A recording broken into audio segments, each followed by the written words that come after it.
Welcome to Please Leave Podcast, home to stories that haunt. These stories may contain graphic depictions of violence or explicit language.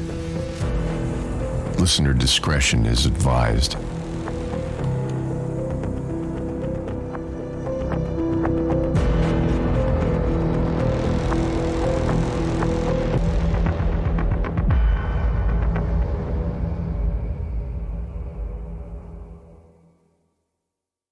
On the morning of the camping trip with my brother, I was up and dressed fully by 9 a.m. I was so excited for that night's activities that I was already in my Beneath the Remains black t-shirt, coolest blue jeans, hoodie, hand-me-down black jean jacket, and army surplus boots laced all the way up, jeans tucked in, naturally. I sat on the bar stool at the counter of the kitchen, not realizing I was kicking my combat-booted feet back and forth like a 10-year-old, while I shoveled sweetened puffs in my mouth, watching cartoons. I kept my long hair tied back in a tiny ponytail so it wouldn't dip into my cereal milk, which is about the least metal thing you could do, but hey, it was barely long enough to tuck behind my ear and wasn't about to get it cut. I'd been working on it for over a year. I'd been looking forward to that day for a week. Andrew was taking me camping, like real camping, deep in the woods. We weren't going to leave until about 3 or 4 in the afternoon, but I needed somewhere to put my excited energy, so I busied myself with the preparations. Andrew had told our parents that he was going to go camping, and they immediately said, "Why don't you take Samuel with you?" No older siblings like to hear that. It's the kiss of death to the good time that was planned, but I have to say, Andrew was always pretty good to me. Even when he started to get weird, he was still okay with having me around. Not all little brothers can say that, I know. He naturally had his times when I wasn't allowed out with him, and I was almost never allowed in his room. That was a sacred space. He only rolled his eyes and said, "Fine," but I knew he was actually okay with me tagging along. Dad grinned at me as Andrew turned away, and I knew what it meant. He was happy when we were out together, said it made him miss his own brother. Over the week leading up to the trip, Dad would periodically drop something into my room that I might need. We'd all camped together before, but this was the first outing for just us 2 boys. Guys. Mom was a little more worried about the whole ordeal. The 3 men in her family had camped numerous times, but it wasn't really her thing. Since Mom never tagged along, she didn't realize how much Dad had taught us. He made us both pitch our tents and pack them up on our last trip. Mom had nothing to worry about. It was the distance that bothered her, I think. Dad offered to drive us out to the woods, but we were planning to hike the 2 hours it would take to get there. Mom suggested riding our bikes, but we didn't want to leave them at the entrance for some rednecks to steal. Plus, come on, it was 1995. We knew a thing or two about our surroundings and knew we could flag down a car on the country road if anything were to happen. Our neighbor Stan drove his old red Ford up and back the main road like clockwork, a few times a day, morning to night, hauling junk from his scrapyard. $10 says Mom even alerted him to the fact that we'd be traveling his roads that night and the next morning. As much as I tried to make my breakfast last until Andrew got up, by the time I was done, I still had hours to waste before he'd be ready to go. I decided to pass the time with the recent tape he'd made for me in my D&D Player's Handbook, 2nd edition. Bolt Thrower's Realm of Chaos was my album at the moment. It was the perfect soundtrack for losing myself in the various lands of Kryn and Eberron that I was studying in Dungeons & Dragons. Marching drums, pounding guitar riffs that made it sound like an army of orcs were about to face down the last survivors of the realm. Who would win? Well, that was up to me, if it was my game that I was running. I was secretly working on my own original world, but I hadn't even told Andrew about it yet. I didn't want him to think it was stupid. I thought maybe I could bring it up that night while we hiked. 3 hours passed as I sat there engrossed in my metal and manuals, and as one riff faded away at the end of a song and before the next, I managed to catch the sound of the bathroom door opening. I jumped to my feet, noticing that it was already noon, and I ran into Andrew in the hallway. "Hey," he said as he brushed his long, dyed black hair out of his face. He was tall and thin, head hunched over a little bit, stoop-shouldered, with a bath towel around his waist. When he moved his hair aside, I could see the remnants of white and black makeup, still hovering around his scalp, missed by shampoo and face wash.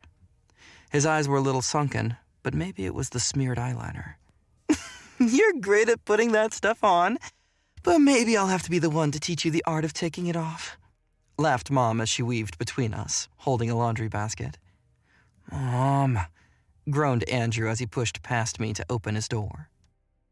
Whenever his door was open for just a few seconds, I tried so hard to steal a glimpse of what new poster might have gone up since I'd seen his room last. I was disappointed to see it was just the same dark-thrown image that was always there. I was about to go back to my room and wait for Andrew to come out again, but realized it was lunchtime and I was hungry. Opening the fridge door, I heard Mom walk in and ask, "You want me to make you some sandwiches, Sammy? You can keep a couple for later." "Okay, cool, yeah, thanks," I replied, wincing at the nickname I was trying so hard to grow out of. "Are you excited to spend time with your older brother? I love that the two of you have so much in common. Your music and games and books and stuff," she said as she stood back and watched me eat.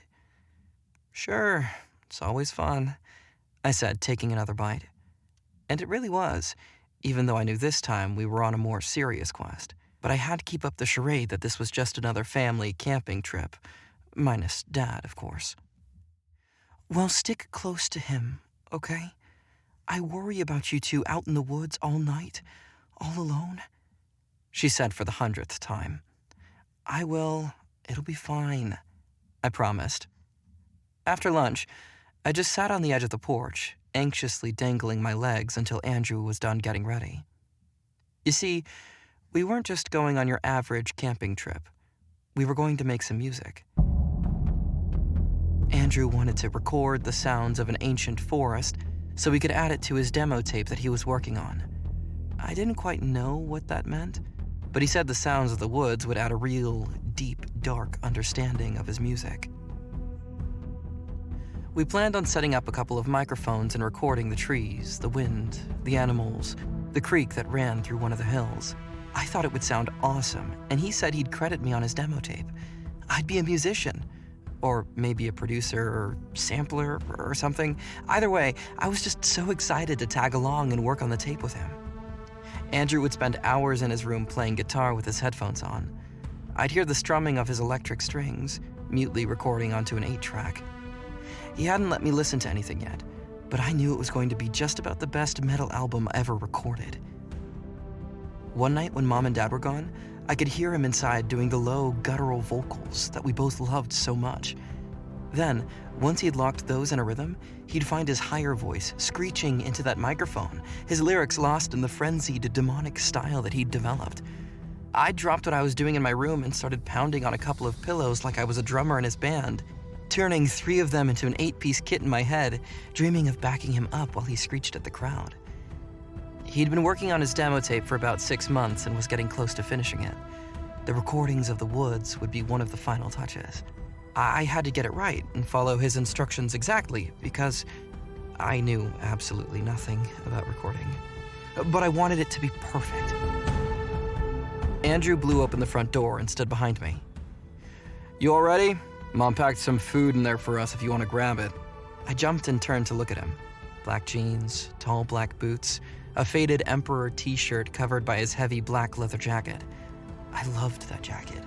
It was dripping with snaps and small chains and spikes and just looked so cool. I loved it even more because it meant that he no longer needed the black denim jacket, and so he gave it to me. I cherished that thing. I ran past him through the front door and collected another knapsack filled with more than enough food for the next day. "Bye, Mom," I yelled as I raced outside.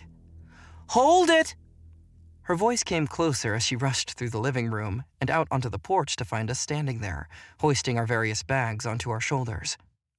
"Now, I know you're going to tell me you'll be careful, but please be careful," she said. "We will, Mom," both of us said almost in unison. "And look out for each other. I know your dad has taught you how to camp and everything, but he won't be there this time, so just try and remember everything he's taught you." "We will, Mom." Again, almost in unison, as if in a band. "Okay, hugs before you go." She stretched out her arms and we both obliged. Even if we were both enmeshed in the dark realities of this world and the mysterious forces that pull the strings beyond the veil of our realities, we still hugged our mom when she asked. "Bye, Andrew. Bye, Sammy," she called, and I briefly looked back as she waved to us from the porch. I knew she'd be watching until we hit the horizon. We set off down our country road, late afternoon on one of the last weeks of summer. The sun was low on the horizon and we were walking with purpose down the blacktop. It was a couple of hours to the edge of the woods, but it would still be partial light once we arrived. I always like to think of what the normies would think to themselves as we passed by. There go those two brothers, dressed the way we were, long hair bouncing. "Did you bring the recorder?" I asked my brother. I knew he did, of course, but I just wanted to talk about the project, and this was the first way I thought to bring it up. "Yeah, man, of course I did. And the mics," he replied, smiling at me. "We'll be all set up. After dark, of course." "Of course," I concurred. "So, how exactly is this going to be music?" Andrew stared off into the distance a little bit as he kept pace, his voice changing to the more dramatic tone he sometimes adopted when talking about deeper meanings in things. "It's the sounds of where I grew up. The woods, the soil, the wind. It speaks to somewhere deep inside me and helps draw forth the music and emotion I'm trying to put out on that demo." "I get it," I murmured, even though I definitely did not. I just hoped the guitars were loud and fast. I walked a little quicker to keep up so I could hang on his words. "It's the sounds of an older world, before we had 9-to-5s, before even having to go to school or even listen to parents. It'll be the sound of something primal, something truly older. The woods have been here for thousands of years," he said, keeping his tone. Whenever Andrew talked like this, I knew I didn't have a lot to offer back, so I usually just nodded. I did like it when he spoke to me on this level. It was like he trusted me, or knew that I would empathize and understand. Trying to relate, I said, "I hate it when Mom calls me Sammy." It was true, though. She'd called me that since I was a baby and I was already a teenager. Kids are called Sammy, not teenagers.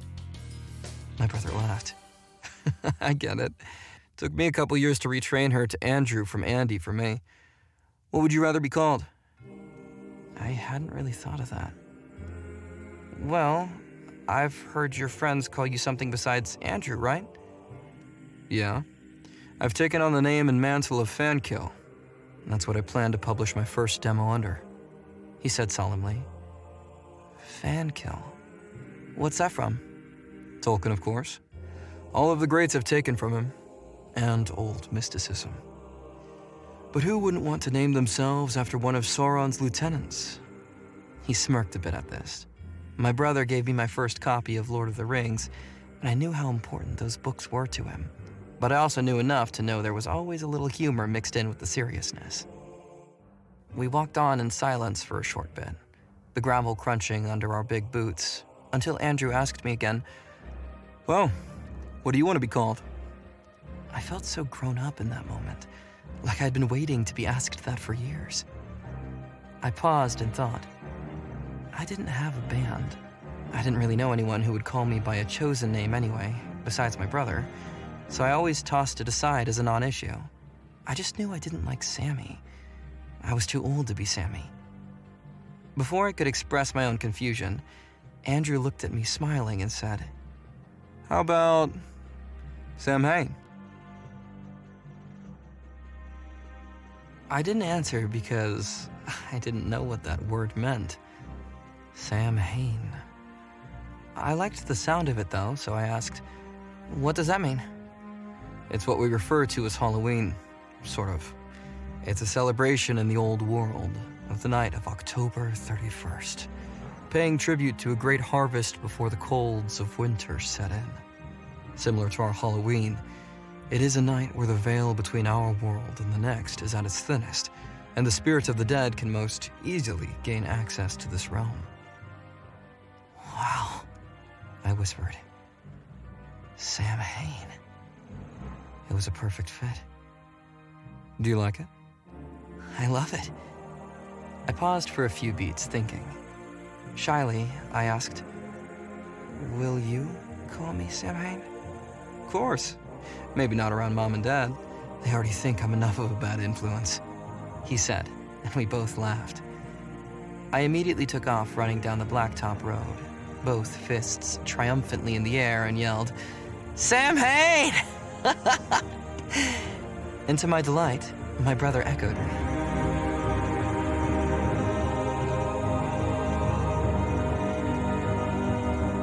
About an hour later, we arrived at the entrance to the woods.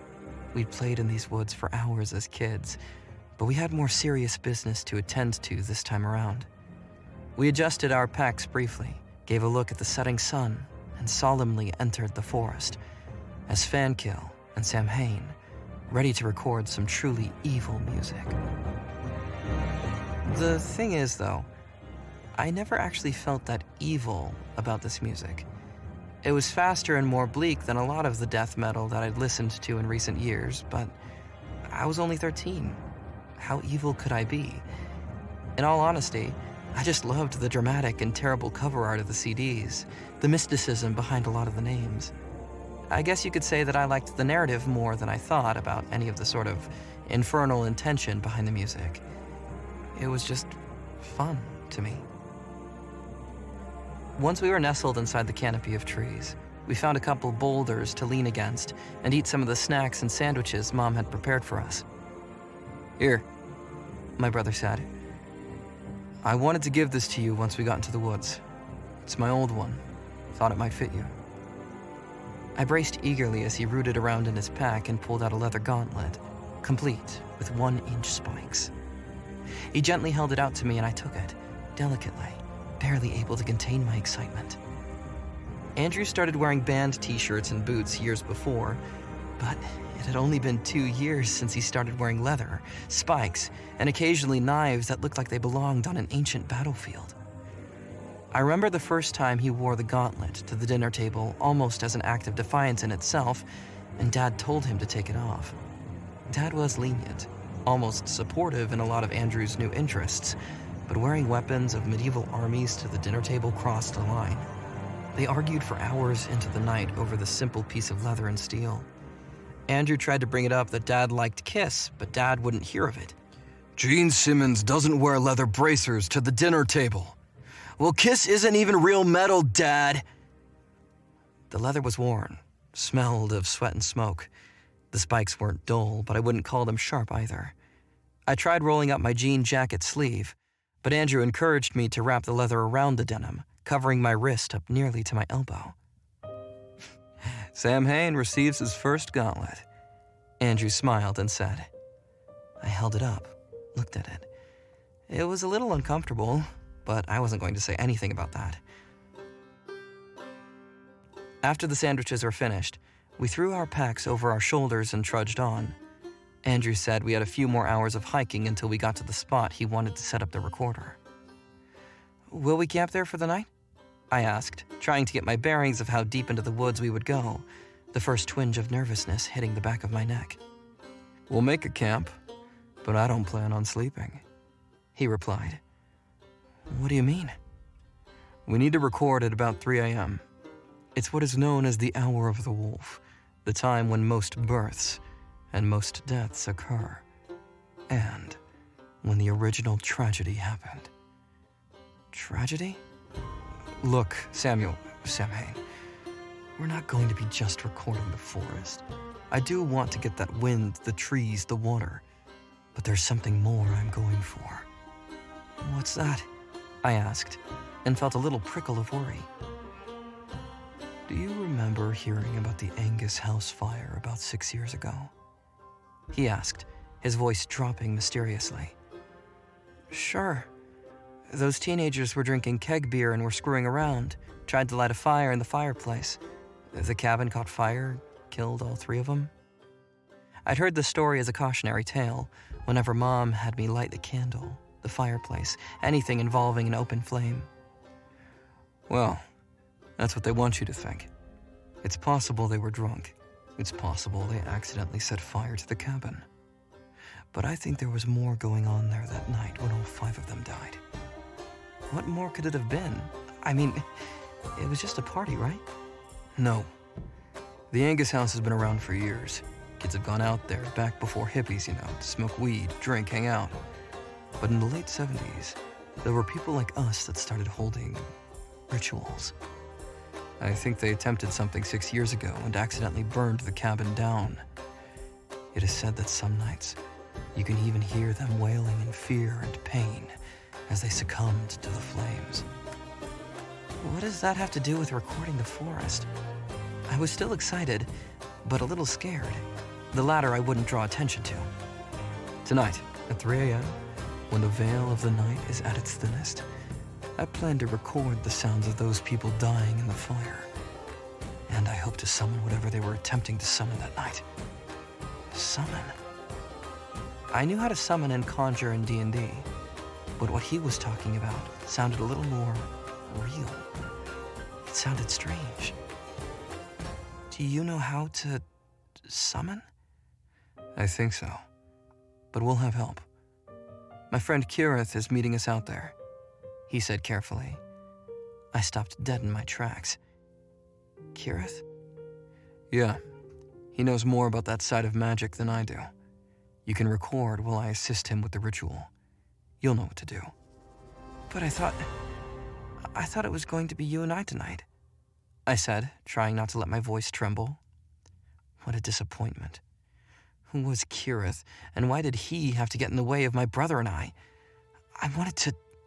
Well, I didn't quite know what I wanted at that age, but I knew it didn't involve another guy I never met. Andrew could read my face, even in the dying light. We stood there for a moment, not sure what to say to each other. I'm sure he knew that I'd been looking forward to that night since he brought it up, and now it just seemed... different. Come on, Sammy, Samhain. I cut him off. If he was going to disrupt us with some kid named Kieran, he could at least call me by my new name. Fine, Samhain. I'm really sorry. I thought you'd like to meet some of the other guys. Learn some stuff. Learn some darker stuff than just Dungeons and Dragons. Hey, you like D&D too. Don't make fun of me for it, I yelled. He was going after our mutual hobby to make me feel small. I wasn't having it. I'm not saying that in a bad way. It's just that I thought you'd like taking things to the next level with me. It's us, together. He clasped me by my denim-clad shoulder. We'll do what those 3 couldn't do because we'll be stronger together. I know it.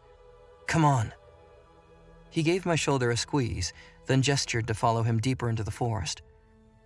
And I relented, as he knew I would. What I couldn't understand was how we were going to go about getting the recordings of those dead teenagers, and why Andrew thought there was a ritual going on the night they died. I didn't like dark things that really existed. Sure, we talked about ghosts, the supernatural, evil demonic forces and such, but I always looked at that as a fun fantasy like comic books or horror novels. Whenever we talked about the evil in the music we loved, it was done with a bit of a smirk in mind. The guys on the record sleeves and their face paint, they were having a laugh, just like us, right? It's not that we made fun of them, but I just never took it that seriously. The music was incredible. I just didn't believe in any reality of blood sacrifice, worshiping demons, or any of that stuff. I was starting to wonder if other people did, though, and what that would mean for me and my role in all of it.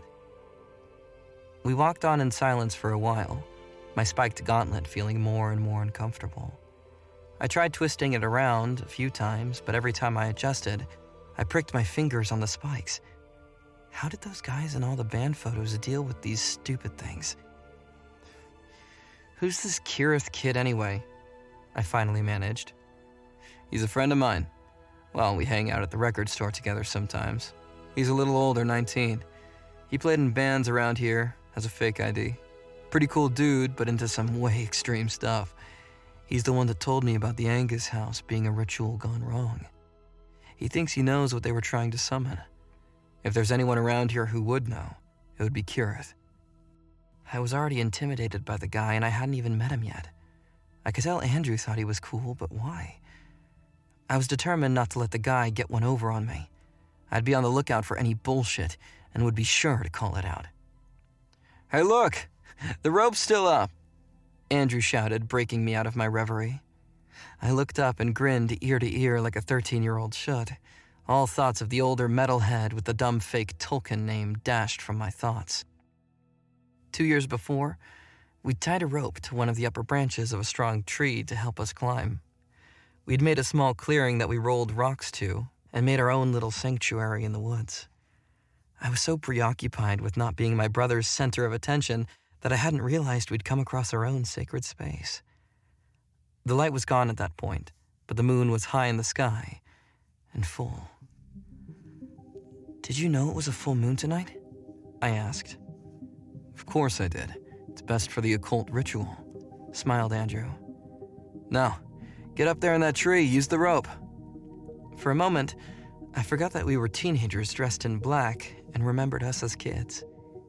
He held the rope steady for me and I pulled myself up, inch by inch, onto the first low branch of the tree, hand over foot. I climbed a little higher, making it up a solid 15 feet off the ground before turning and looking down at Andrew, who was cheering me on. "Wait, let me take your picture up there," he yelled as he dug around in his pack for his camera. "Pictures? You brought a camera?" I could barely hide my excitement at this, especially since I'd worn leather and spikes on the wrist. Andrew held the camera to his eye, a simple point and click, and told me to pose. "Now, put your right arm in the air like you're summoning the fires from the earth." I did as he directed, holding myself steady on the trunk with my left hand, my right extended, the spikes from the leather looking even more pronounced. I caught myself smiling for a moment as I let the fun get the best of me, but quickly turned it into a metal frown as Andrew snapped the first picture, the flash nearly blinding me. "Now crouch down on the branch like you're skulking around. Keep that right hand out, fingers curled up," he said, and I followed his direction, bending down like a wolf in the trees, ready to jump down and overtake an unsuspecting prey. "Okay, now to me," Andrew commanded, and I shimmied down out of the tree and took the camera from him. Instead of the rope, our rope, he scrambled on top of one of the boulders nearby. Once he found his balance, he posed, standing atop the rock with what appeared to be a horn in his right hand, outstretched. "What's that?" I exclaimed, pulling the camera to my face. "It's a drinking horn, like the Vikings used to use. I traded some tapes for it, and get this, it's loaded with beer." I almost dropped the camera in my excitement, but seeing my brother in the viewfinder, posing on the rock in his amazing black leather jacket, long jet black hair, the forest behind him, and a fucking drinking horn in his hand, he looked just like all the guys in makeup we loved so much on those record insert sleeves. I quickly snapped and wound the film, over and over as he posed this way and that, crouching and glaring at the camera, standing triumphantly, arms outstretched and hair in face, and once, I even snapped while he started laughing a little. His eyes caught the moonlight. His normally scowling face was peeled back in a giant laugh, showing just how much fun he was having with all of this theatricality. It's a photo I have on my dresser, to this day. Andrew jumped down off the rock and held the drinking horn out to me. I'd never seen one in real life, but had in metal magazines. It was smooth and black and curved at the bottom, slightly resembling a tusk, but not quite as big. It sloshed when he gave it to me, and I didn't waste a moment taking my first taste of disgusting, warm, foamy beer. It was one of the best things I'd ever tasted. I laughed and handed it back to him, and he took a long swig, wiping his mouth with his jacket afterwards. We sat and passed it back and forth for a short bit, but decided not to drink it all in one sitting. I quickly started to feel a little dizzy in the head, and Andrew assured me it was my first buzz. I felt like I could take on the whole forest, and Kieran if he ever showed up. "The thing about black metal is that it goes even deeper than death metal," Andrew said. I thought he was starting to feel the beer, but at that age, it was merely my brother dispensing wisdom about music. The bravado and alcohol-fueled opinions would come later in life. "It's faster, darker. The addition of the keyboards give it a more theatrical and symphonic feel than just the caveman stomp of death metal. Those guys are Cro-Magnon, if you ask me. I didn't want to disagree, but I still liked that stuff too. Yeah, I get it. But it is fun though, right? Those heavy riffs just make you feel big, right? Sure, of course they do. But don't you want to dig deeper? Like what they're doing in Europe right now, the old truths they're uncovering through this music. There's something more out there. If we keep listening, keep thinking, keep digging, we'll find it. He was getting the tone of voice again that I always liked, but I never understood. To me, his distinction between obscure subgenres of music didn't really matter. I just liked what I liked. But there had been a change in him as his tastes became darker. I loved it though. It seemed dramatic and theatrical and kind of like watching a late-night monster movie. But in that moment, I realized that other people took that music more seriously than I did. I didn't care what happened between a death metal breakdown and an anthemic black metal swell of keys and drums.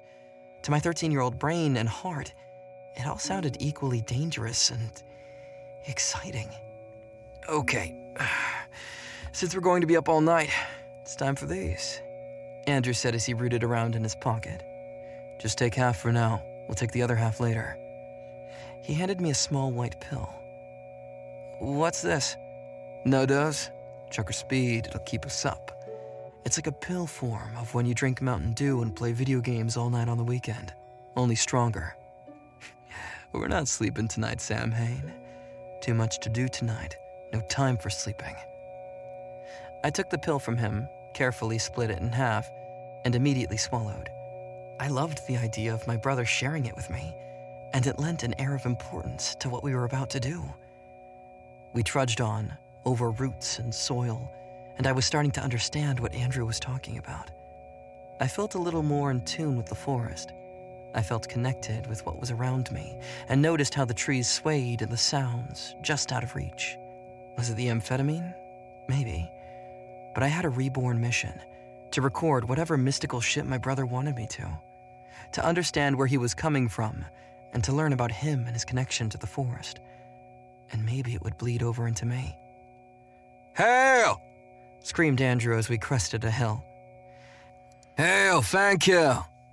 I heard a response which took me by surprise.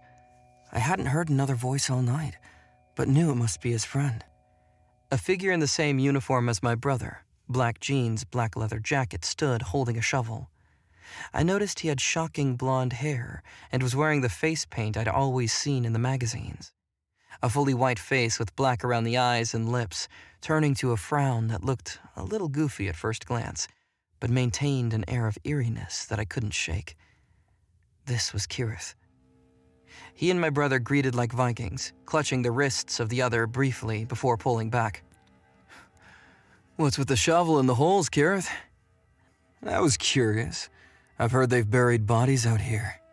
I thought if we found the body of one of those guys that died out here, we might gain an advantage on it. He lit a cigarette and looked at me. That's your brother? Yes, that's my brother, Samhain. He's here to help. I finally started to take in the situation. The ground had leveled out, and we'd quite literally stumbled into the remains of a burned-down cabin. There were still logs around, soot, pieces of furniture. Why was it still there after 6 years? Why had no one come to clear it out? I was glad no one did.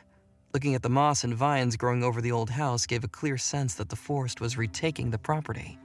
The remains of the house belonged to the woods now, and all who dwelt in the woods, and it seemed only right and natural that they would return. The most impressive part of the ruins was at the center of all the wood and clutter. The only thing left standing was a stone fireplace and chimney. I imagined it was where the tragedy of the Angus house had started. 3 drunk teenagers trying to light a fire in an old fireplace, and it got out of control. Simple as that, right?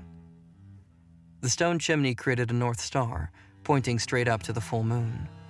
Bits of wood and detritus were strewn around, but the stone and iron stood as tall. The eerie lone survivor of the tragedy. The darkness that emanated from the space that had once held light seemed more intense than that of the woods around me. I felt a chill and ran up to stand next to my brother. "Hi, I'm Samhain," I said for the first time in my life. "Hey, my name is Kieran. Glad to have you here. Now before we do what we've gathered for, let's be sure to bask in some fellowship, right?" he said and smirked. Both he and my brother retrieved their drinking horns and held them high. We laughed together for a moment and bonded over another round of underage drinking. I had so many questions about my brother's 19-year-old friend and his quest to find dead bodies in the dirt surrounding us, but I knew it would be better to hold back and have a little fun first. The three of us passed the 2 drinking horns around, taking long pulls and smiling. I couldn't help but focus on Kieran's blonde hair and makeup. It was a little more skillful than what I'd seen my brother apply, and I wondered if maybe he was cool. It was too early to tell. After a few passes of the horn, and right when my head started to swim again, Kieran asked, "So, you think your demo will get signed? You've been working on it for a while. I think you'll have better luck once you move to Norway next year," said Kieran, looking right at me. "I think it will. Tonight, we'll give it that extra bit to take us over the edge." "Like turning it up to 11? I said, making reference to Spinal Tap. We'd watched that movie so many times together, and it was one of our favorite inside jokes. "Essentially," he replied, not looking at me, and worse, not acknowledging one of our favorite metal jokes. We turned everything up to 11 and always laughed. I wasn't sure if it was the no-dose, the cheap beer, or the sudden news, but Kieran's words made my head swim and my stomach dropped into my big boots. I shot Andrew a questioning look. "Move?" I squeaked out, not wanting to hear his response. "Yes, Samhain. Soon it will be time for me to depart these woods and go where I'm meant to go," Andrew said, not looking at me, but the trees around us. "What do you mean?" I begged, finally finding my voice. "Leave home? Leave Mom and Dad? Why? Why would you do that?" Andrew looked at me with determination in his eye and simply said, "It's what I need to do. "I need to go where they make the music, to learn with the other bands. You'll see. And maybe you can come visit." I didn't want to hear it. How could he? How could he leave me and Mom and Dad in our house and favorite woods for stupid Norway? I just can't let Mom and Dad control me anymore. I need to live my own life, my brother reasoned as I looked frantically around. "They don't control you. They're nice to us. Mom made us sandwiches for our camping trip. Look, Dad helped me with my pack. They haven't even made us go to church in a couple years. They love us. You're not being oppressed by anyone!" I yelled back. We lived a good life, and I needed to make him see that. Things weren't as dramatic as his teenaged boy brain was making them out to be. I made an excuse that the beer made me have to pee and stormed off. I needed to pace around for a while and leave the other two to cast their dumb spells. I slipped my headphones on, hit play on the cassette player, and was immediately thrown into the pummel of Burzum's self-titled album.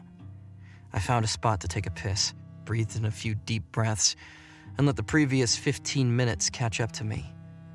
My brother had dragged me out there to record the sounds of dying teenagers so he could summon whatever dark entity had led to their deaths.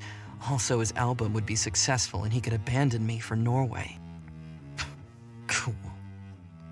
Just as my thoughts were reaching a fever pitch, Andrew appeared out of the dark to bring me back. "Come on, man. We've got the mics set up and we're about to get started. I really want you to be here for this. It's important. We can talk about Norway later." I was powerless to my brother and he knew it.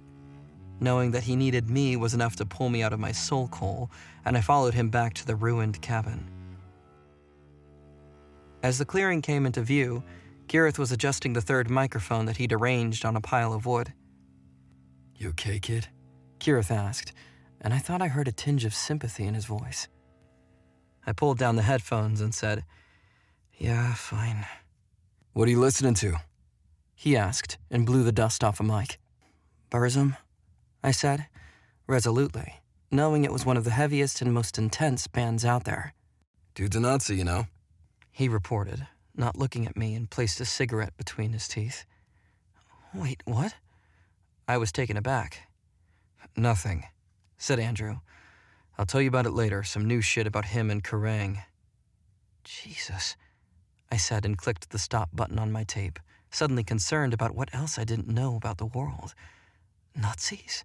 In metal? Without looking up, Kieran took notice. There are far older things than Jesus and Satan that I can talk to in these woods.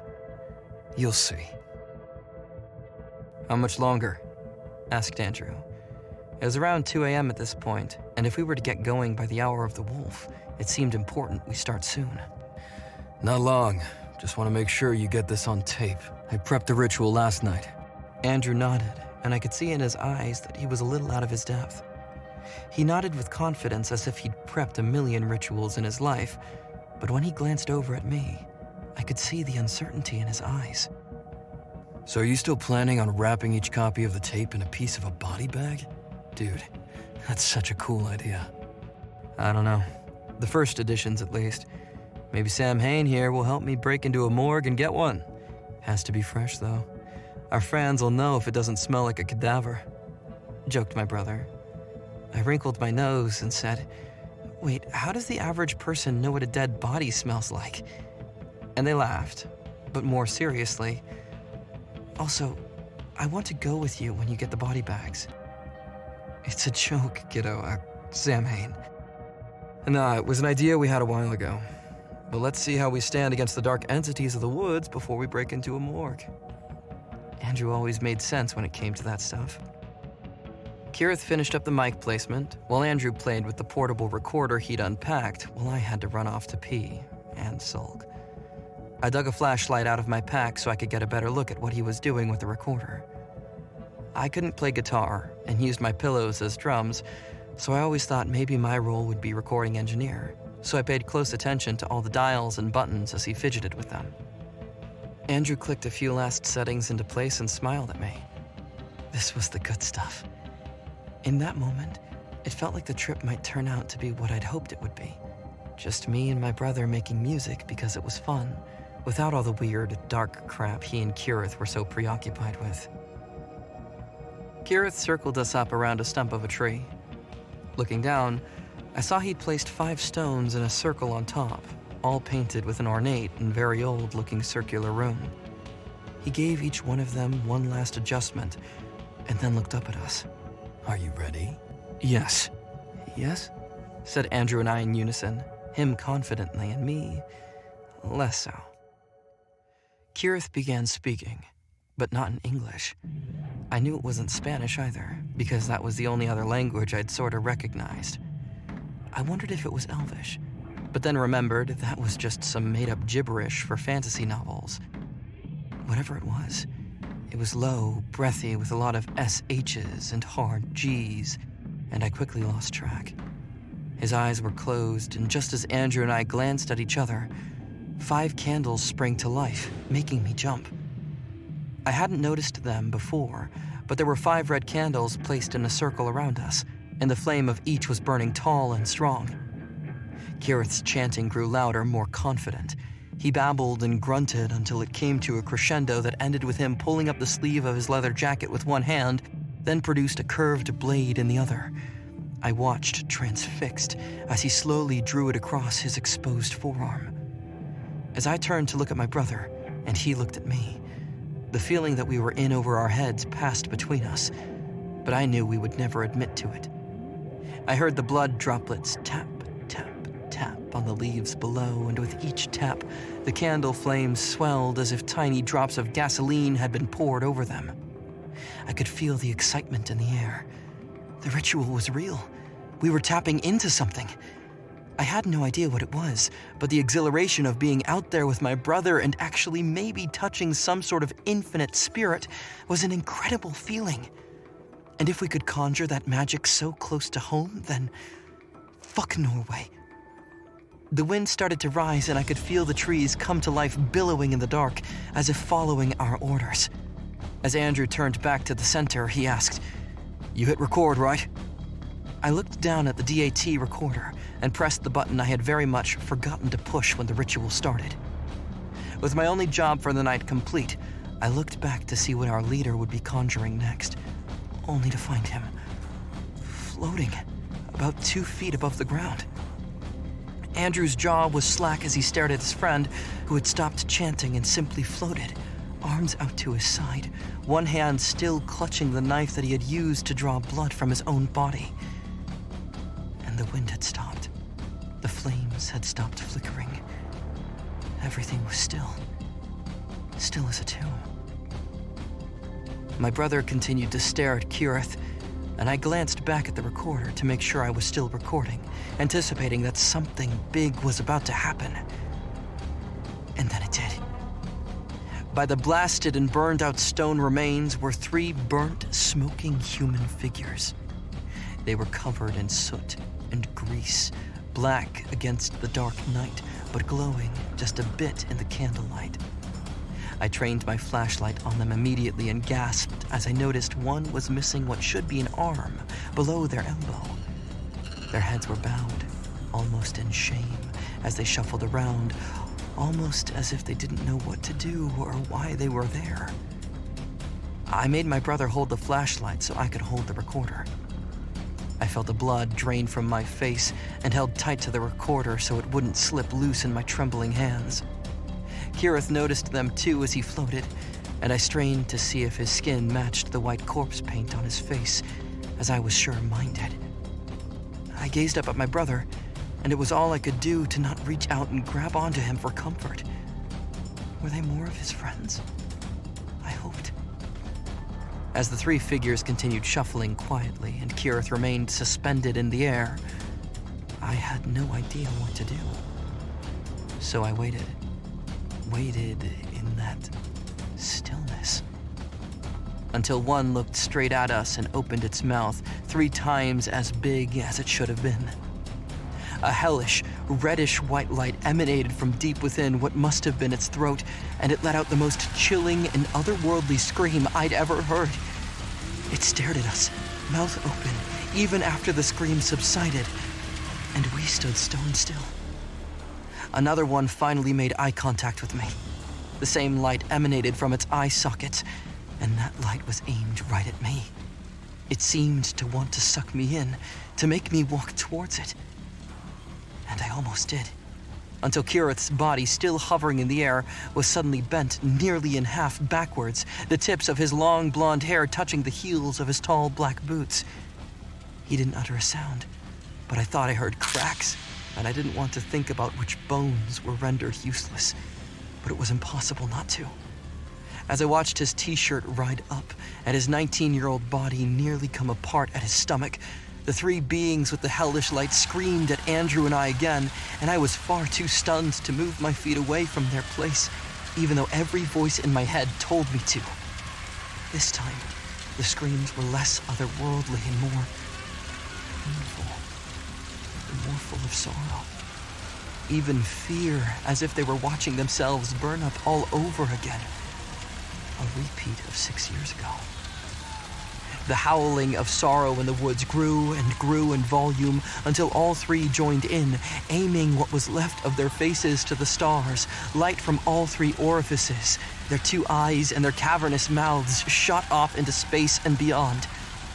Suddenly, Kieran's body was lurched the other way, bones cracking as his fingertips and tips of his hair touched the steel toes of his black boots, folding him in half to an unnatural extreme.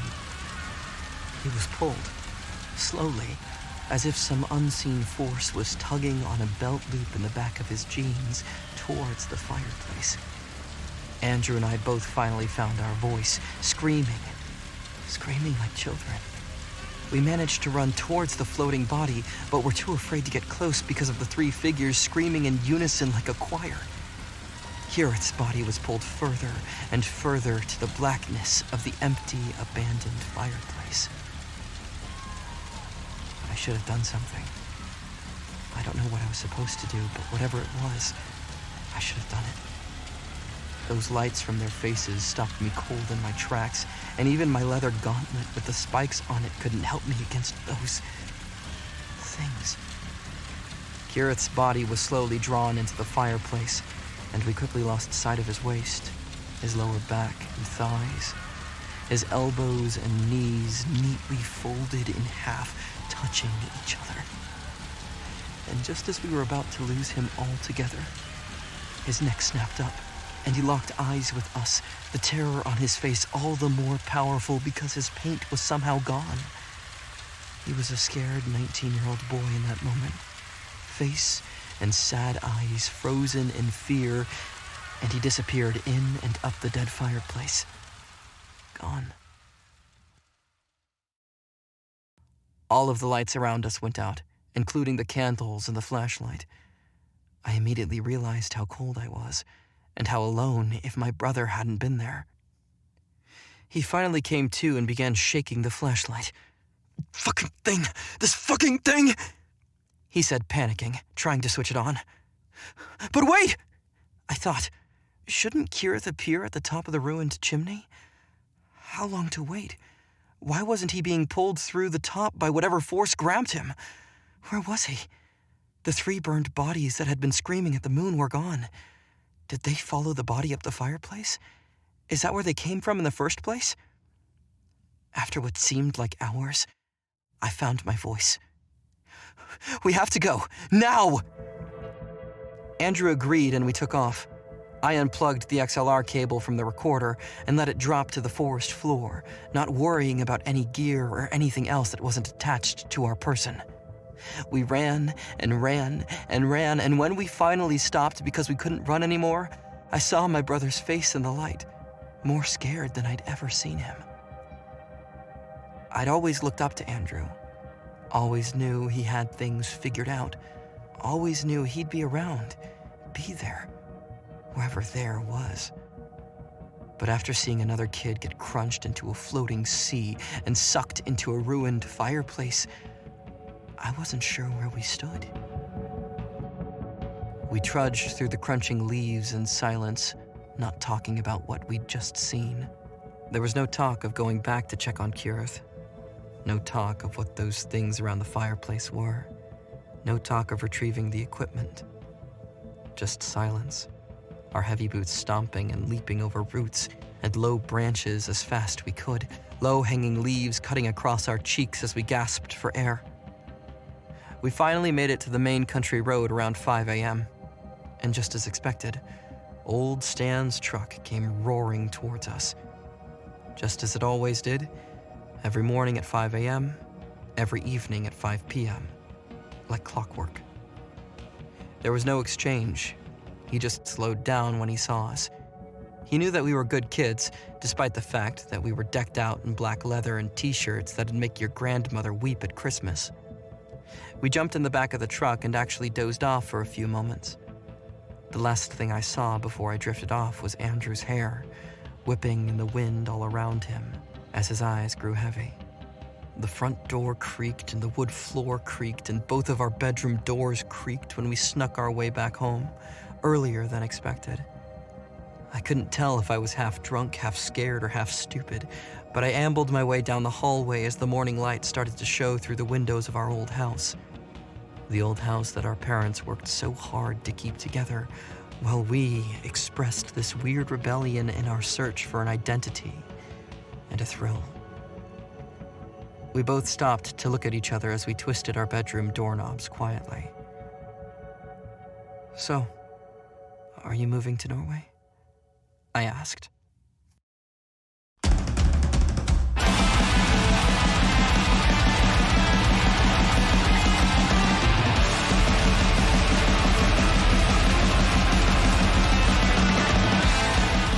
This story was written by James Strayer and narrated by Kieran Regan.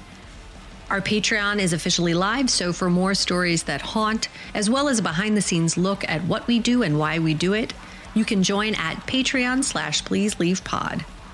You can follow Please Leave on Facebook and Instagram at Please Leave Pod.